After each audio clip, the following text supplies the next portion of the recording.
आपको क्या लगता है इरफान, आपके नजदीक अब तक की सबसे मुतासिर कुन टीम जो है वो कौन सी है जिसकी परफॉर्मेंस अभी तक जबरदस्त है और क्यों? ना इसमें अनडाउटेडली मेरा शुरू से मानना है कि इस्लामाबाद यूनाइटेड जो है वो सबसे बेहतरीन साइड है। उसकी दो तीन रीजन है। एक तो नंबर वन ये है कि Shadab as a leader Islamabad United को लास्ट टाइम का भी चैंपियन है, एक ओडीआई हमारा चैंपियन कप हुआ था उसमें भी जिताया था। और इस्लामाबाद यूनाइटेड को जिस तरह वो और माइक हसन जो उनको लीड कर रहे हैं एज ए कोच भी, ये बहुत आउटस्टैंडिंग है। और शादाब ने, आपने सुना होगा उनकी कुछ प्रेस कॉन्फ्रेंस के अंदर भी, सबसे इंपॉर्टेंट पार्ट है उनके पास बैटिंग में। तो हम सब जानते हैं कि 7 नंबर 10 पे बैटिंग करने आ रहा है, जो एक भरपूर किस्म का जबरदस्त ऑलराउंडर है। बॉलिंग के अंदर उनके पास 6-7 नंबर की आप देखें कि बॉलिंग ऑप्शन है। ये एक ऐसी यूनिक चीज है जो उनको बाकी तमाम टीम से डिफरेंशिएट कर रही है। और आपके अगर देखें तो उनके बॉलर भी परफॉर्म कर रहे हैं, बैटर भी परफॉर्म कर रहे हैं। हैदर अली जैसा बैटर जो पीएसएल की फाइट कहा जाता है, वो प्लेइंग 11 में नहीं था। उसको जब हमने देखा कि सलमान अली आगा को निकल आए, वो नहीं खेले, तो उनकी रिप्लेसमेंट में वो आके खेले। तो ये आपको शो करता है कि उनकी टीम के अंदर कितना पोटेंशियल है, उनकी डगआउट कितना स्ट्रांग है। तो सबसे बेस्ट तो वो नजर आ रहा है। बिल्कुल। दूसरे नंबर पे हम जरूर मैं कह सकता हूँ कि मुझे कहीं ना कहीं कोयटा ग्लैडिएटर का कॉम्बिनेशन इस दफा बड़ा अच्छा लग रहा है। बैटिंग बड़ी भरपूर है उनके पास, बॉलर बड़े तगड़े हैं। बट कहीं ना कहीं मुझे ये गिला है इस पीएसएल के अंदर, साउथ शकील से भी गिला है, बाबर से भी गिला है, शायद मैंने पहले भी शायद गिला किया था, और रिजवान से भी गिला है कि आपके जो 7 लड़के टीम में खेल रहे हैं वो इंटरनेशनल टीम के अंदर ओपन कर रहे हैं। और जब आप ये फ्रेंचाइज लीग में आते हैं तो आप इन बच्चों को दूसरे या तीसरे नंबर पे भेजते हैं और खुद उनकी जगह पे आके बैटिंग करें। आप अपनी जिंदगी में काफी कुछ अचीव कर चुके हैं, आप प्रूव कर चुके हैं। आपकी अब रिस्पॉन्सिबिलिटी है, आपका ऑनस है आपके ऊपर कि आप अपने साथ बच्चों को डेवलप करें। आप साउथ शकील T20 खेलते ही नहीं है, लेकिन आप लीग में खेल रहे हैं, हमें कोई मसला नहीं, आप जरूर खेलें, आप कप्तानी करें, लेकिन आप हसन नवाज को रिप्लेस नहीं करके खेल सकते। आप इसी तरह अगर आप बाबर की बात करते हैं तो मोहम्मद हारिस आपकी टीम के अंदर है। मोहम्मद हारिस इंटरनेशनल अभी जो T20 हमारी पाकिस्तान या न्यूजीलैंड की गेस खेला उसमें ओपन करते रहे हैं, आप उनको नंबर 3 पे भेज रहे हैं, आप उनकी जगह पे आ रहे हैं। तो ये मेरा ख्याल है कहीं ना कहीं पर इसी तरह same goes for Rizwan as well. बिल्कुल इरफान, पॉइंट टेकन, बिल्कुल गिला आपका बरहक है, बिल्कुल मुनासिब है, क्योंकि हमारे जो खिलाड़ी जिनसे हमारी तवक्को होती है कि चले एक छोटे इवेंट में तो परफॉर्म करें, वो वहाँ खुद भी परफॉर्म नहीं कर रहे, और जिनको परफॉर्मेंस करवानी चाहिए, जिनको आगे बढ़ाना चाहिए, उनको भी नहीं आगे बढ़ा रहे। तो मैं एक तरह छोटा सा आंसर कर दूं, सबसे बड़ी रीजन जो है कि अक्सर लोग बात करें कि बाबर से परफॉर्म नहीं हो रहा, रिजवान से परफॉर्म नहीं हो रहा, ये कप्तानी का पैकेज है। ये कप्तानी का जो पैकेज इन्होंने अपने सरों पे सवार कर लिया है। बिल्कुल वो कप्तानी उनके सर पर सवार हुई इंटरनेशनल मैचेस में भी, और अब बीएसएल के दौरान भी हो रही है। तो सलीम साहब आप बताइएगा, हमने बेस्ट टीम का जिक्र तो कर लिया, वो तो ऑफ कोर्स इस्लामाबाद यूनाइटेड जा रही है। इरफान साहब के मुताबिक जो दूसरी बेस्ट टीम है वो कोयटा ग्लैडिएटर है, जबकि इन्होंने लाहौर कलंदर्स मिस कर दी है। लेकिन इसके साथ साथ जो बॉटम पे इस वक्त मौजूद है, ज़ल्मी और सुल्तान की अगर बात करें, तो ये दोनों, आपको क्या लगता है क्या वजह है ये बॉटम पर मौजूद है? क्योंकि ये कोई भी मैच नहीं जीत पाई हैं। आपको लगता है ये दोनों टीमें दबाव का शिकार है या कॉम्बिनेशन का मसला है? तो फिर आपने सवाल पूछ लिया, इतना गैप आ गया था कि कुछ सेकंड और होते तो शायद मैं सो जाता। सुल्तान और ज़ल्मी अच्छी टीम है नो डाउट, लेकिन आगाज उनका बड़ा खराब हुआ। और सुल्तान के मुझे लग रहा है कि शायद ऑफ द फील्ड जो मसाइल चल रहा है, वो के डायरेक्टली प्लेयर्स का ताल्लुक नहीं होता, लेकिन जब नेगेटिविटी बहुत ज्यादा चल रही हो तो उसका असर परफॉर्मेंस पे पड़ रहा होता है।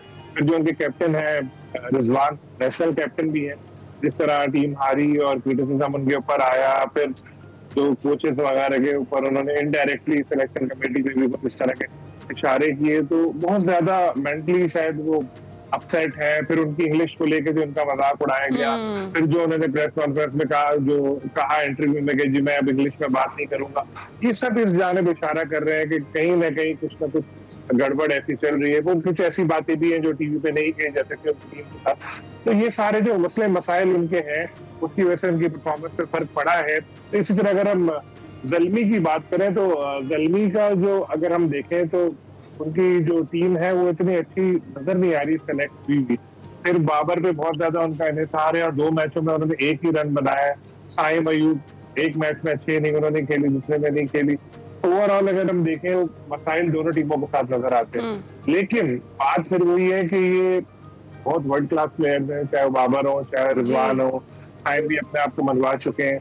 ऐसा नहीं कर सकते हैं, बिल्कुल राइट ऑफ कर देंगे यार ये अब वापस नहीं आएंगे, कम बैक नहीं करेंगे और ये टीमें बिल्कुल फारिग हो गई। फिर सलीम खान साहब comeback कितना करेंगे। इंतजार करें इनके कमबैक का? बस अभी तो देखिए 10-10 मैच तक तो खेलने ही है, अभी तो 2 मैच 3 मैच ही कुछ टीमों के हुए हैं, तो होपफुली आगे जाके इनकी परफॉर्मेंस में बेहतरी आनी चाहिए और जाहिर है ये लोग गौर कर भी रहे होंगे इन चीजों पे, देख भी रहे होंगे।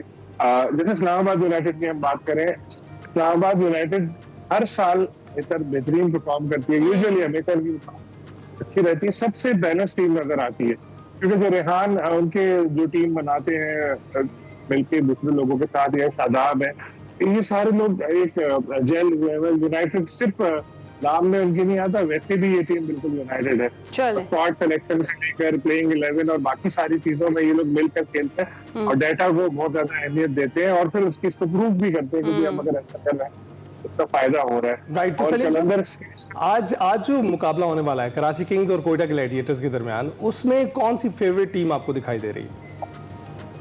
देखिए दोनों टीमों ने एक मैच जीता है। कराची जिस तरह पहला मैच जीती थी, बहुत जबरदस्त उनकी परफॉर्मेंस थी, 4 विकेट गिर गई थी, फिर भी कमबैक करते हुए वो जीते और जो पहला राउंड हुआ उसका वाहिद वो मैच है जिसको हम कह सकते हैं कि सनसनीखेज मैच था। बाकी ज्यादातर मैच वन साइडेड ही हो रहे हैं, तो एक हार उनको भी मिली, एक हार कोयटा को भी मिली। कोयटा ने भी जो पहला मैच जीता था अच्छा जीता था, लेकिन मसला जो है कोयटा के साथ, हर दफा उनके साथ ऐसा ही होता है कि शुरू में ही कोई उनके साथ गलत कुछ कर दे, तो जैसे इस बार वो उस्मान के बॉलिंग एक्शन को रिपोर्ट कर दिया गया और अब अगर उनको खिलाया और फिर अगर उनकी रिपोर्ट हो गई तो वो बैन लग सकता है, तो शायद कोयटा अरेस्ट ना ले।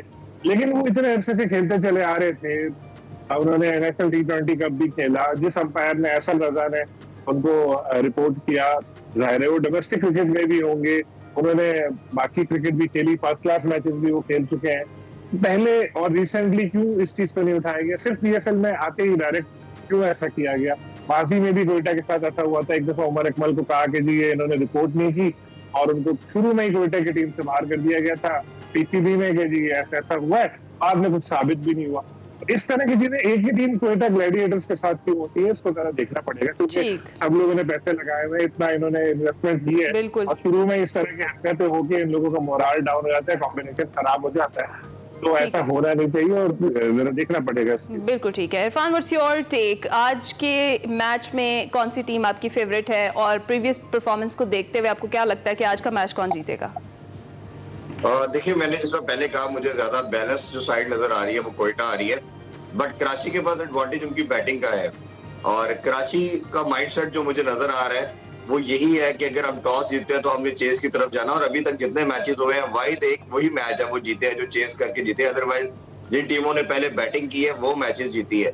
तो उनकी बॉलिंग जो है ना थोड़ा सा वीकर पार्ट है कराची का, तो वो अपनी ऑब्वियसली उस स्ट्रेंथ पे कभी जाएंगे नहीं, वो हमेशा अपनी स्ट्रेंथ उनकी बैटिंग है तो उसी को वो फॉलो करेंगे। तो टॉस भी इसमें वाइटल रोल प्ले कर सकता है। और इसी तरह अगर आप देखते हैं तो कोयटा को मैटर नहीं करता, कोयटा के पास मोहम्मद आमिर भी है, इसी तरह उस्मान तारिक पे तो भी जिस तरह बताया गया बैन है, लेकिन फिर भी ओवरऑल उनका बॉलिंग अटैक बड़ा टेबरार है, अच्छा तगड़ा है, तो वो उनको कोई ज्यादा प्रॉब्लम होगी नहीं।